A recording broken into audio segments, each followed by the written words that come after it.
வணக்கம் நேயர்களே. பார்த்தேன், ரசித்தேன், படித்தேனுக்கு உங்களை அன்புடன் வரவேற்பது சுதா ஆழ்வான்.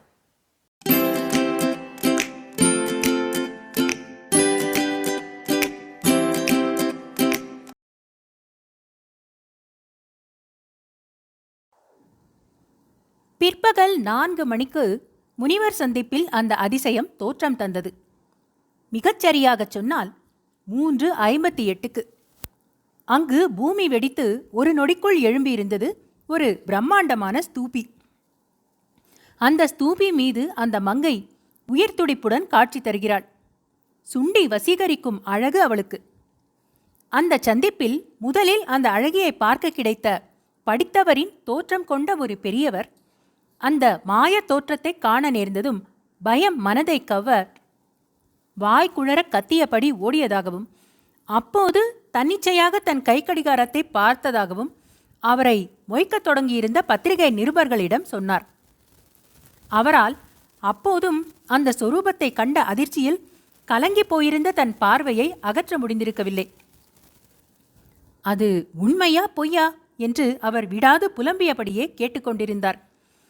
அழுவது போல் அவர் குரல் கம்மியது பரிதாபமாக இருந்தது. அந்த உருவத்தை அவர் இடது கை ஆட்காட்டி விரலால் விட்டு விட்டு சுட்டுபவராகவும், நிருபர்களின் முகங்களை மாறி மாறி பரிதாபமாக பார்ப்பவராகவும் இருந்தார். அவரது ஆட்காட்டி விரல் விரைத்தபடி இருந்தது. படபடக்கும் மார்பை வலது கை அழுத்தி பிடித்து கொண்டிருந்தது. வினாடிக்கு வினாடி அங்கு கூட்டம் சேர்ந்து கொண்டிருந்தது.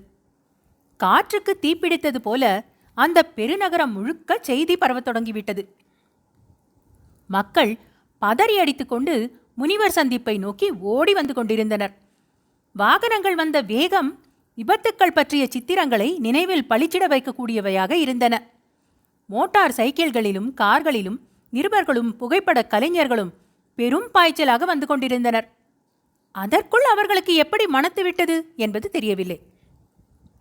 ஐயா, அந்த அம்மணியை பார்ப்பதை விட்டுவிட்டு எங்கள் கேள்விகளுக்கு கொஞ்சம் பதில் சொல்லுங்கள் ஐயா என்று பெரியவரை பார்த்து கேட்டுக்கொண்டிருந்தனர் நிருபர்கள்.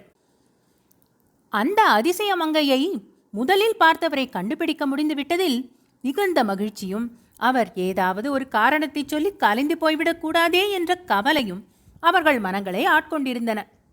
சிறிதும் தளர்ச்சியின்றி மூங்கில் கழிப்போல் செங்குத்தாக நின்ற அந்த முதியவருக்கு அந்த மாயத்தோற்றத்தை பற்றி சொல்ல சொல்ல சிறிது போதை ஏறி அவரது வர்ணிப்பில் சுயப்பிரஜை இல்லாமலே கற்பனைகளின் தங்க ரேக்குகளும் மிகையின் அத்தர்வாசனையும் இடைக்கலந்து வரத் தொடங்கின. தன்னால் இவ்வளவு சுவாரஸ்யமாக வர்ணிக்க முடிவதை உணர்ந்ததும் அவருக்கு பெருமிதம் பொங்கிற்று. திக்குவாய்க்காரரான அந்த வயசாளி தன் பால்யத்திலிருந்தே தன் மூச்சுடன் கலந்து போயிருந்த அளவுக்கு அதிகமான வெட்க உணர்ச்சியுடன் பேசத் தொடங்கியவர்தான். சில நொடிகள் கேட்பவர் சங்கடப்படும்படி அவஸ்தைப்பட்டவருக்கு கிடுகிடுவென்று பேச்சு நிதானத்திற்கு வந்துவிட்டது. அந்த மகிழ்ச்சியில் தனது தம்பிக்கை முனைப்பாக வெளியே தெரியும்படி அவர் பேசத் தொடங்கினார். என்ன இது? நிருபர்களும் புகைப்படக்காரர்களும் இப்படி வந்து குவிந்து கொண்டிருக்கிறார்கள். மாயத்தோற்றத்தை கண்ணார கண்டு புகைப்படங்களும் மாறி மாறி எடுப்பவர்கள் எதற்காக என்னை மொய்க்கிறார்கள்? அவர்கள் பார்ப்பதையும் மற்றொருவர் வர்ணிக்க வேண்டுமா என்ன? நான் இப்போது சொல்வதும் என் புகைப்படங்களும் நாளை காலை எல்லா பத்திரிகைகளிலும் வெளிவரப் போகின்றனவா? கிழவரால் தன் இருப்பையோ சூழலையோ நம்ப முடியவில்லை.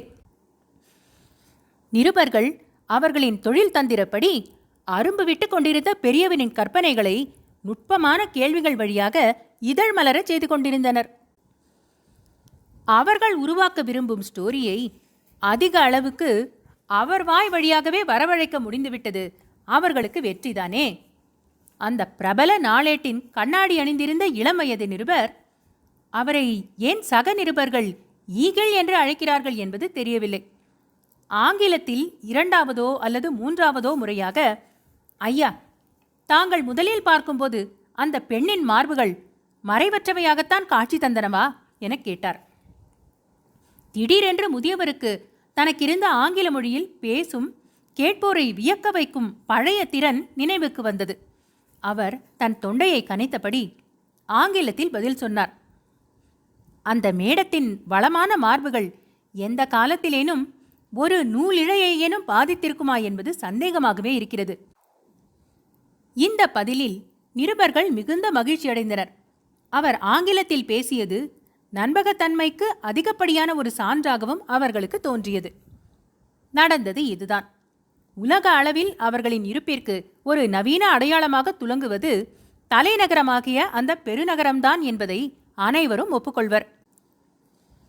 அவர்கள் வாழ்க்கைக்கே ஒரு அடிப்படையை உருவாக்கி தந்த பெருந்தகையின் சிலை எங்கு தனது உறுதியான இருப்பை ஸ்தாபித்துக் கொண்டிருக்கிறது என்பதை யாருக்கும் நினைவூட்ட அவசியமும் இல்லை. நாகரிகத்தின் குறியீடாகவும் மக்களின் செயல்பாடுகளை மேற்பார்வையிடுபவராகவும் அவர் வீற்றிருக்கும் அந்த இடத்தை என்ன பெயர் சொல்லி அம்மக்கள் அழைத்து வருகிறார்கள் என்பது சொல்லி தெரிய வேண்டியது அல்ல. அவர் கம்பீரமாக வடதிசையை நோக்கி அமர்ந்திருப்பது மக்களின் மனங்களில் இருந்து என்றும் மறையாத ஒரு காட்சி அல்லவா? அவருடைய இருப்புக்கு பின்னால் தெற்கே பார்த்தபடி 4 மணிக்கு, சரியாகச் சொல்லப்போனால் 3:58க்கு அந்த அதிசயம் தோற்றம் கொண்டது. அந்த பேரழகி ஐரோப்பிய நாடுகளைச் சேர்ந்த அரச வம்சங்களில் உதித்த இளவரசி போலவே காணப்பட்டாள். அந்த மாதரசியின் சாயலையொத்த பல பேரழகிகளை தடிமன் ஓவிய புத்தகங்களில் நூல் நிலையத்தில் தான் பார்த்திருப்பதாக அந்த முதியவர் நிருபர்களிடம் சொன்னார். அவளுக்கு இறுகிய சதைப்பற்று கொண்ட நீண்ட கழுத்து, ஆண்மையின் திரட்சியையொட்ட திரண்ட தோள்கள், லகரியில் சொருகி மயங்கி மீளும் கண்கள், இமைகள் தாழ்ந்து கண்மணிகளை மூடும் அசைவில் பறவையின் சிறகுகள் விரிவது போல தோன்றுவது மனதை அள்ளிக்கொண்டு போகிறது. பற்களின் நுனிகளில் மாலை வெயில் பட்டு வெண்மை தெரிக்கிறது. அவள் முழுமையான நிர்வாணிதான் என்பது எல்லா மனங்களிலும் பட்டது. மிகுந்த விட்டம் கொண்ட அந்த அலங்கார ஸ்தூபிக்குள் அவள் தன் இடுப்பு மறைய நின்று கொண்டிருந்தாள். அவளுடைய வெட்கம் அந்த அளவுக்குத்தான் அவளுக்கு சுதந்திரம் அளித்திருந்தது போல் இருக்கிறது. ஆண்டவரே, அவளுடைய ஸ்தனங்கள்! படைப்பு தன் சிகரத்தை கண்ட வெற்றியில் கெக்களித்துக் கொண்டிருக்கிறது. அவற்றின் எடுப்பு, திடத்தன்மை, ரோஜாவின் நிறத்தையொத்த கழுத்திலிருந்து வழுக்கிக் கொண்டிறங்கும் சருமம்தான் அவற்றை தூக்கி நிறுத்தி கொண்டிருக்கிறது. வாடாமல்லி பூக்களையொத்த முளைக்காம்புகள் விரல் நுனிகளின் ஸ்பரிசத்தை தேடி மேல் நோக்கி துடித்துக் கொண்டிருக்கின்றன. காட்சி படிவம் மேலெழுந்த சில நொடிகளுக்குள்ளேயே முனிவர் சந்திப்பில் திரளத் தொடங்கிய கூட்டம் கணத்திற்கு கணம் தடித்து கொண்டே வந்தது. அதன் அடர்த்தி அகலத்தில் புடைக்க இடமின்றி கணத்துக்கு கணம் நீண்டு பின்னகர்ந்து போயிற்று. பின்பக்கம் தேங்கிக் கொண்டிருந்தவர்களுக்கு அந்த மோகன வடிவம் பார்வையில் படாமல் போனபோது அவர்கள் முண்டியடித்து முன்பக்கம் வரத் தொடங்கினர். பின்னால் இருப்பவரை முன்னால் விடுவது என்பது தான் பின்னகர்ந்து போவதுதானே. கூட்டத்தின் மோசமான மோதலில் சிற்றலைகள் உருவாகிக் கொண்டிருந்தன. கூட்டம் நெரிசலில் தட்டழிந்து சாக்கடைகளில் சரியத் தொடங்கிய போது படபடவென்று பாதங்கள் கடைப்படிகளை பிடித்துக்கொள்ளத் தொடங்கின. பாதங்களின் அடைசல் பூர்ணமானதும் கடைத்திண்ணைகள் தலைகள் மயமாக தெரியத் தொடங்கின. முனிவர் சந்திப்பிற்கு காவல் படையினர் வரத் தொடங்கியிருந்தனர். கம்பி வலை போட்ட கரிய வேன்கள் வரிசையாக வந்து கொண்டிருந்தன. கூட்டத்தின் வாலுக்கு வெகுவாக பின்னால் வண்டிகள் வரிசையாக ஓரங்கட்டப்பட்டன. அப்போது விவேகமான ஒரு காரியத்தை செய்வதாகத்தான் காவலர்கள் நினைத்து கொண்டிருந்தனர். ஆனால் சிறிது நேரத்திலேயே எல்லா வாகனங்களையும் சிறுமைப்படுத்துவது போல கூட்டம் தன்னுள் அவற்றை இழுக்கியபடி மேலும் தடித்து கொண்டு போயிற்று. ஒரு அவசரத்திற்கு கூட நகர்த்த முடியாதவையாக அவை சிறைப்பட்டு கிடந்தன. அவற்றின் கதவுகளை திறப்பது கூட சாத்தியமில்லை. இருப்பினும் வண்டிக்குள் மாட்டிக்கொண்டிருந்த காவல் படையினர் தங்கள் ரேடியோ கருவிகள் மூலம் சகல காவல் நிலையங்களுக்கும் உயர் அதிகாரிகளுக்கும் இடைவிடாமலும் சிறிது உணர்ச்சி வயப்பட்டும் செய்திகளை தெரிவித்துக் கொண்டிருந்தனர். வண்டிக்குள் சிக்காமல் தப்பிய காவல் படையினர் கடை கடையாக நெரிசலுடே நுழைய முயன்றதில் கசங்கி கேவலப்பட்டு கடைகளை உடனடியாக சாத்தச் சொல்லி வரிசையாக கேட்டுக்கொண்டு வந்தனர். ஜனம் மதங்கழன்று சூறையாடத் தொடங்கிவிட்டால் தங்களால் பாதுகாப்பு தர இயலாது என அவர்கள் கடைக்காரர்களை எச்சரிக்கை செய்தனர். பெருநகரமே காலியாகிவிடும் அளவுக்கு அங்கு மக்கள் கூட்டம் சாய்ந்து கொண்டிருந்தது. மாணவர்கள், சேப்படி திருடர்கள், ஆசிரியர்கள், திரைப்படத்துறையினர், எத்துவாளிகள், அரசியல்வாதிகள், குண்டர்கள், சாமியார்கள், வியாபாரிகள், முடிச்சுமாரிகள், எழுத்தாளர்கள், வேசிகள், ஓவியர்கள், தொழிலாளர்கள், மாணவிகள், சகல ஊடகங்களையும் சேர்ந்த பணியாளர்கள் யார்தான் அங்கில்லை? அரசாங்க ஊழியர்களுக்குத்தான் பணி நேரம் முடிந்தும் பணி முடிந்திருக்கவில்லை. இருப்பினும் அவர்களும் பாக்கி கழுத்தறுப்பை மறுநாளைக்கு மாற்றி வைத்து கோப்புகளை சிவப்பு நாடாவால் சுருக்கு போட்டு கட்டிவிட்டு விரைந்து வெளியேறத் தொடங்கினர். காலியாகிவிட்ட விடுதிகள் இருட்கிடங்கில் ஆழ்ந்து கிடந்தன. திரையரங்குகளில் சீட்டு தருவதற்கு ஜன்னல்களை திறக்க வேண்டிய அவசியம் ஏற்படவில்லை. பார்க்க பார்க்க அந்த சொரூபம் ஒரு பிரமைதானோ என்ற சந்தேகம் பலர் மனங்களிலும் முளைத்து வலுப்பட்டு வந்தது. திடத்தன்மையற்ற ஆவியும் ஒளியும் மேகமும் நறுமணங்களும் தென்றலும் நீரும் இணைந்து இயற்கையில் நிகழ்ந்த ரசாயன மாற்றத்தில் இந்த மாயத்தோற்றம் உறைந்துவிட்டதோ என்று அவர்கள் சந்தேகம் கொண்டனர். இந்த சந்தேகம் அடக்கி வைத்துக் கொள்ள முடியாத மன அரிப்பான போது சிறிய பேச்சுக்களாக வெளிப்படத் தொடங்கியது. இந்த பேச்சு பரவத் தொடங்கியதும் அவர்கள் சொன்னவற்றை ஏற்றுக்கொள்ளாதவர்கள் அவர்களுக்கு கத்தி பதில் சொல்லத் தொடங்கினர். ஜடம் கண்ணை கொட்டுமா என்று அவர்கள் கேட்டார்கள். அந்த கேள்வியிலும் உண்மை இருந்தது. அந்த அழகு சொரூபம் அதிக இடைவெளி விட்டேனும் கண்களை கொட்டத்தான் செய்தது. அது மட்டுமல்ல, கூர்ந்து கவனித்தால் அந்த பிம்பம் சிறு புன்னகை பூத்து கொண்டிருப்பதையும் உணர முடிந்தது. மாறி மாறி வாதங்கள் வெடித்து கூட்டத்தினர் வெறியேறி கத்தத் தொடங்கிய போது சலசலப்பு தோன்றிற்று. எந்த நிமிடத்திலும் அந்த சலசலப்பு கைகலப்பாக மாறலாம் என்ற செய்தி வெட்டவெளியில் அச்சுறுத்துவது போல பரவிற்று. ஆனால் அந்த மோகினியின் முகத்தில் சதா தங்கி நிற்கும் வியப்புணர்ச்சிக்கு யாராலும் விளக்கம் தர இயலவில்லை. அங்கு கூடியிருந்தவர்களில் புகழ்பெற்ற உளவியல் அறிஞரும் ஒருவர். அவர் தன்னை சுற்றியிருந்த மாணவர்களிடமும் மாணவிகளிடமும் தான் சொல்லவிருப்பது தனது அனுமானம்தான் என்ற பீடிகையுடன் ஒரு விளக்கம் தர முற்பட்டார். அந்த மாதரசி இது போன்ற மக்கள் கடலை இதற்கு முன் பார்த்தவராக இல்லாமல் இருக்கலாம். அந்த திரளில் ஒவ்வொருவரும் கண்ணிமைக்காமல் தனது மார்பகங்களையே பார்த்து கொண்டிருப்பது அந்த அம்மையாருக்கு புரியாத புதிராக இருக்கலாம். எல்லோர் முகங்களிலும் ஏன் பரவசம் அழிந்தபடி இருக்க வேண்டும் என்பது அந்த மங்கைக்கு மிகப்பெரிய கேள்வியாகி அது பூதாகாரமாக வளர்ந்து கொண்டிருக்கலாம். இவற்றை மனதில் கொண்டு இந்த மக்கள் எல்லோரும் முதலாக இப்போதுதான் ஸ்தனங்களை பார்க்கிறார்கள் என்ற தவறான முடிவுக்கு அவள் வந்திருக்கலாம். அந்த சீமாட்டியின் மனதில் என்னென்ன எண்ணங்கள் ஓடுகின்றன என்பதை யாராலும் துல்லியமாக சொல்ல முடியாது என்று தன் பேச்சை முடித்தார் அந்த பேராசிரியர். நாளிதழ்கள், வார இதழ்கள், வாரத்திற்கு 3 இதழ்கள் போன்றவற்றின் அலுவலகங்களில் மிகுந்த பரபரப்பு ஏற்பட்டு நிமிடத்திற்கு நிமிடம் அங்கு பதற்றம் கூடிக்கொண்டே போயிற்று. தொலைபேசிகள் இடைவிடாது இயங்கிக் கொண்டிருந்தன. தேவையான இணைப்புகளை தராமல் தொலைபேசிகள் படுத்த தொடங்கிய போது பொறுமை இழந்த பணியாளர்கள் ரிசீவரை வைக்கும் சாக்கில் தொலைபேசியின் தலையை முரட்டுத்தனமாக மோதினார்கள். அந்த பெருநகரத்தில் இருந்த அத்தனை எண்களுக்கும் ஏக காலத்தில் இணைப்புகள் கேட்டால் தொலைபேசிகள் தான் என்ன செய்ய முடியும்? நேரமோ ஒளியின் இயக்கத்தை தழுவி பாய்ந்து செல்கிறது. சகல இதழ்களின் நிருபர்களும் இன்னும் அரை மணி நேரத்திற்குள் அல்லது அதிகபட்சம் 40 நிமிடங்களுக்குள் தத்தமது ஸ்டோரிகளை ஆசிரியர்கள் மேஜைக்கு அனுப்பியாக வேண்டும். அவர்கள் அதை படித்து ஓகே சொல்ல வேண்டும். இல்லாத வரையிலும் திருத்தங்கள் செய்து தர வேண்டியிருக்கும். ரசம் ஊறியது காணாதென்று ஆசிரியர்களுக்கு தோன்றிவிட்டால் மீண்டும் முழுமையாகவே எழுதும்படி ஆகிவிடும். ஆசிரியர்களுக்கு இது போன்ற ஒரு நாள் விடிந்ததே இல்லை. அவர்களுடைய மூளைகள் கொதித்து கொண்டிருந்தன.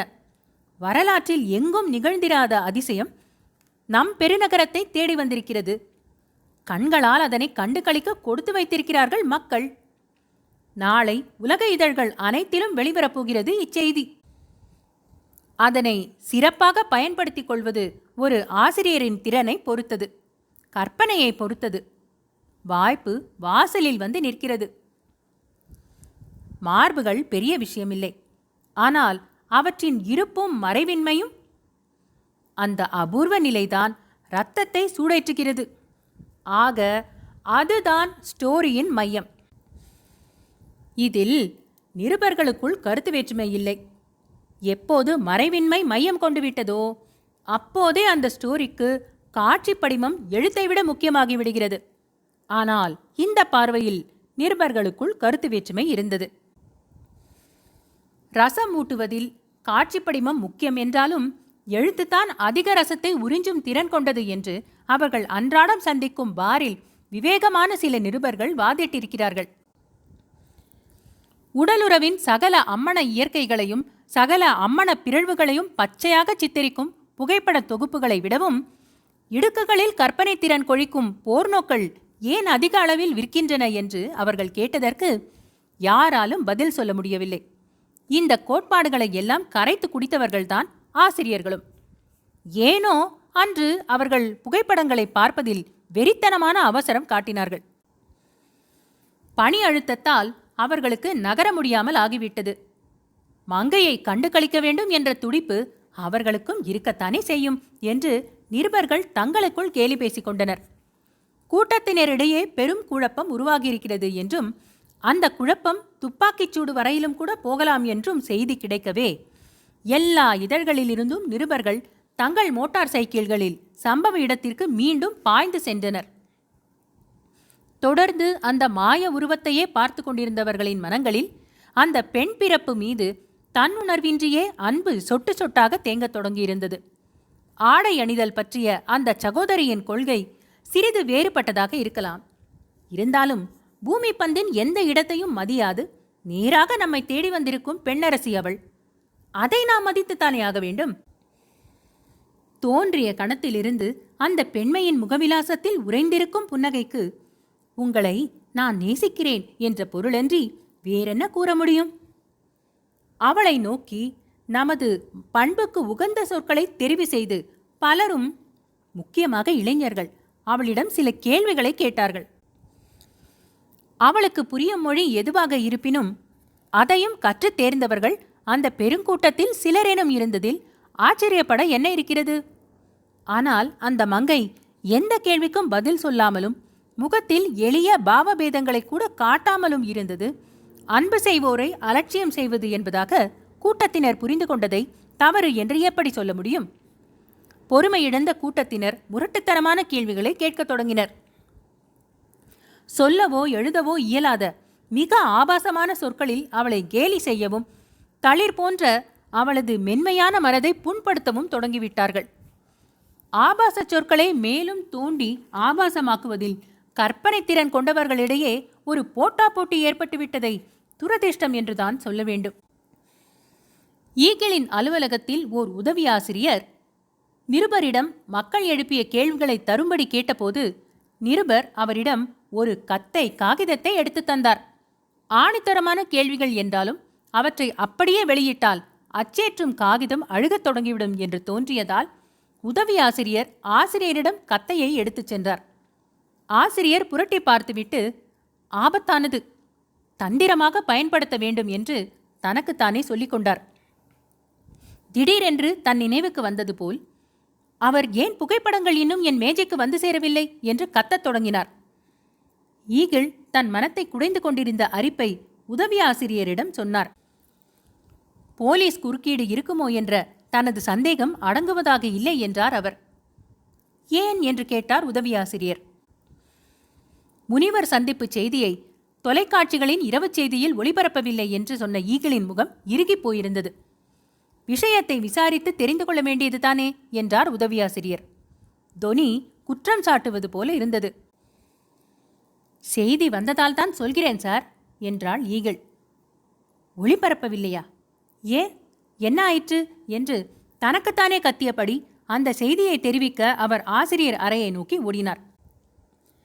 ஈகிள் புகைப்படங்கள் கழுவும் அறையை நோக்கி நகர்ந்தார். போகிற வழியில் சந்திக்க நேர்ந்த சக அலுவலர்களை பார்த்து சம்பிரதாய விசாரிப்புகள் செய்து கொண்டே போனார். அலுவலகம் முழுக்க தொலைக்காட்சியில் முனிவர் சந்திப்பு செய்தி காட்டப்படவில்லை என்பது ஒரே பேச்சாக இருந்தது. தொலைக்காட்சிகள் விற்பனை செய்யும் கடைகளின் முன்பெல்லாம் தெருவடைக்க கூட்டம் காத்து கிடந்தது என்று அவர்கள் சொன்னபோது, எல்லோரும் நேரில் பார்த்து தொலைத்தவர்கள்தானே என்று பொறுமையில்லாமல் சொன்னார் ஈகிள். சரிதான் சார், ஆனால் தொலைக்காட்சியில் ஒரே நேரத்தில் பல கோணங்களில் பார்க்க ஒரு சந்தர்ப்பம் கிடைக்கிறதல்லவா? ஒருபோதும் ஜனங்களை முட்டாள்கள் என்று மட்டும் நினைக்காதீர்கள் சார் என்று உபதேசமும் அளித்தார் ஒருவர். மற்றொரு நிருபர், ஈகிளுடன் மனநெருக்கம் கொண்டிருந்தவர், அவர் காதில், சார், போலீஸ் குறுக்கீடு என்ற புரளியை டிவிக்காரர்கள் திட்டமிட்டு கிளப்பிவிட்டிருக்கிறார்கள், அதை நான் நம்பவில்லை என்றார். தொடர்ந்து, உங்களுக்கு தெரியுமா சார், நம் புகைப்படக்காரர்களும் முனிவர் சந்திப்புக்கு மீண்டும் கிளம்பி போயிருக்கிறார்கள் என்றார். ஏன் என்ற முகபாவனையில் கேட்டார் ஈகிள். ஏதோ டெக்னிக்கல் பிரச்சனை என்கிறார்கள், நிச்சயமாக தெரியவில்லை என்றார் அந்த நண்பர். ஆசிரியர் குழு கூட்டம் ஆசிரியரின் அறையில் நடந்து கொண்டிருந்தது. போலீஸ் நெருக்கடி இருந்தாலும் ஸ்டோரியையும் புகைப்படத்தையும் பெரிய அளவில் முன்பக்கத்திலேயே வெளியிடுவது என்று நீண்ட விவாதத்திற்கு பின் அவர்கள் தீர்மானித்தனர். இதழ் ஆசிரியர்களுக்குரிய தர்மங்களையும் நினைவு கூர்ந்து புதுப்பித்துக் கொள்ள ஒரு சந்தர்ப்பத்தை அவசர கூட்டம் அவர்களுக்கு ஏற்படுத்தி தந்தது. செய்தி இதழ்களுக்குரிய அடிப்படை உரிமையை அவர்கள் விட்டுத்தர முடியுமா? செய்திகளை மறைக்காமல் உடனுக்குடன் தருவதுதானே இதழ்களின் சமூக பொறுப்பு. ஈகிள் புகைப்படங்களை கழுவும் அறைக்கு சென்றபோது அங்கு யாரும் இல்லை. லேப் அறையின் கதவுகள் ஒருக்களித்திருந்தன. எல்லோரும் அலுவலக காரை எடுத்துக்கொண்டு விரைந்திருக்கிறார்கள். ஈகிள் விரைவாகச் சென்று ஆசிரியரிடம் விஷயத்தை சொன்னார். அவர் மௌனமாக தன் அறையின் கண்ணாடி ஜன்னல் வழியாக வெளியே பார்த்தபடி, இந்த அடைமழையில் அவர்கள் முனிவர் சந்திப்புக்கு போய் சேர முடியுமா என்றார். ஈகிள் மௌனமாக இருந்தார். ஈகிள் அறையை விட்டு வெளியே வந்து தெருவை பார்த்தபோதுதான் அவருக்கு மழையின் உக்கிரம் தெரிந்தது. 4-5 மணி நேரம் இப்படி மழை பெய்தால் பெருநகரத்தின் நெடுஞ்சாலைகளில் கூட தோணியில்தான் போக வேண்டியிருக்கும். ஈகிளுக்கு என்ன செய்வதென்று தெரியவில்லை. மனம் ஏனோ பதைத்துக் கொண்டிருந்தது. அவர் மேல் மாடியை நோக்கி சென்றார். 5வது மாடிக்கு சென்று ஜன்னல் வழியாக தெருவை பார்த்தார். தெருவில் மனித நடமாட்டம் முற்றிலுமாக நின்று போய்விட்டிருந்தது. ஓட்டிச் செல்ல முடியாமல் போனதாக இருக்கலாம். ஓரங்கட்டி நிறுத்தப்பட்ட கார்கள் வரிசையாக மழையில் ஊறி கூசி குறுகி நின்று கொண்டிருந்தன. ஈகிள் தன் செல்போன் வழியாக தன் அலுவலக புகைப்பட நண்பர்களை தொடர்பு கொள்ள முயன்றார். இணைப்பு கிடைக்கவில்லை. பிற ஊடகங்களில் பணியாற்றும் தன் நண்பர்களை மாறி மாறி அழைத்து பார்த்தார். எந்த தொடர்பும் கிடைக்கவில்லை. திடீரென்று ஜன்னலை இருள் கவ்விற்று. மின்சாரம் துண்டித்துக் கொண்டு விட்டது. அவர் அங்கேயே ஏணிப்படியில் உட்கார்ந்து கொண்டார். தன்னை சிறிது ஆசுவாசப்படுத்திக் கொள்ள வேண்டிய அவசியம் இருப்பதாக அவருக்கு பட்டது. சிறிது இடைவெளிக்கு பின் அவருடைய செல்போன் கிணுகிணுத்தது. காரில் தாங்கள் போகும் வழியில் பெருநகர செய்தி இதழ்களின் புகைப்படக்காரர்கள் பலரையும் பார்க்க முடிவதாக புகைப்படக்காரர்கள் சொன்னார்கள். ஏன் என்றார் ஈகிள். நமக்கு ஏற்பட்ட டெக்னிக்கல் பிரச்சனை அவர்களுக்கும் ஏற்பட்டிருக்குமோ என்ற சந்தேகம் வருகிறது சார் என்று பதில் வந்தது. நம் பிரச்சனை என்ன என்று கேட்டார் ஈகிள். தயவு செய்து இப்போது கேட்காதீர்கள் சார், இன்னும் ஒரு நிமிஷத்தில் பிரச்சனை தீர்ந்துவிடும். முனிவர் சந்திப்பை நெருங்கிவிட்டோம் என்று பதில் வந்தது. அப்படியென்றால் என்று ஈகிள் தொடர்ந்து பேச முயன்ற போது தொடர்பு அறுந்துவிட்டது. தொடர்பு அறுபட்டது அல்ல என்றும் முறிக்கப்பட்டது என்றும் அவருக்கு சந்தேகம் தட்டிற்று. ஈகிள் ஏணிப்படி கைப்பிடியில் தன் கையை வழுக்கவிட்டவாறே படிகளில் பாதங்களை தேய்த்து இறங்கினார். முதல் தளத்தை நெருங்கிக் கொண்டிருந்த போது ஆசிரியரின் கத்தல் கேட்டது. தாங்க முடியாத களைப்பு ஏற்பட்ட பின்பும் நிறுத்த தெரியாமல் கத்திக்கொண்டிருப்பது அவரது சுபாவம். அப்போது ஈகிளின் செல்லில் மீண்டும் அழைப்பு வந்தது. குரல் பதற்றமாக இருந்தது. சார் சார் என்று கத்தல் வந்தது. சொல்லப்பா என்றார் ஈகிள். முனிவர் சந்திப்பு தோற்றம் மறைந்துவிட்டது, ஒன்றுமே இல்லை சார் இங்கு என்றார் புகைப்படக்காரர். மறைந்து விட்டதா? எப்போது, எப்படி என்று கத்தினார் ஈகிள். சார், இங்கு யாரும் இல்லை. ஒரு பைத்தியம் மட்டும் மழையில் உட்கார்ந்து அழுது கொண்டிருக்கிறது. அதற்கு மேல் செல் கரகரத்து எதுவும் கேட்காமல் நின்றுவிட்டது. நல்ல வேளை, ஜெனரேட்டர் இயங்கத் தொடங்கிவிட்டது. ஈகிள் புகைப்பட அறையை பார்க்கச் சென்றார். அறைக்குள் நுழைந்ததும் சுற்றுமுற்றும் பார்த்தார். நீண்ட மேஜையில் பல புகைப்படங்கள் சிதறி கிடந்தன. ஒரு படத்தை எடுத்து பார்த்தார். படம் துல்லியமாக இருந்தது. ஆனால் படத்தில் அந்த மங்கையின் மார்புகளை காணவில்லை. பரபரப்புடன் கிண்டியபடி ஒவ்வொரு படமாக எடுத்து பார்த்தார். எந்த படத்திலும் மங்கைக்கு மார்புகள் இல்லை. அவர் பதறி அடித்துக்கொண்டு ஆசிரியர் அறையை நோக்கி விரைந்தார். 2004ஆம் ஆண்டு மே மாதம் கலிபோர்னியாவில் திரு சுந்தர ராமசாமி அவர்கள் எழுதிய ஒரு ஸ்டோரியின் கதை நிறைவுற்றது. நன்றி.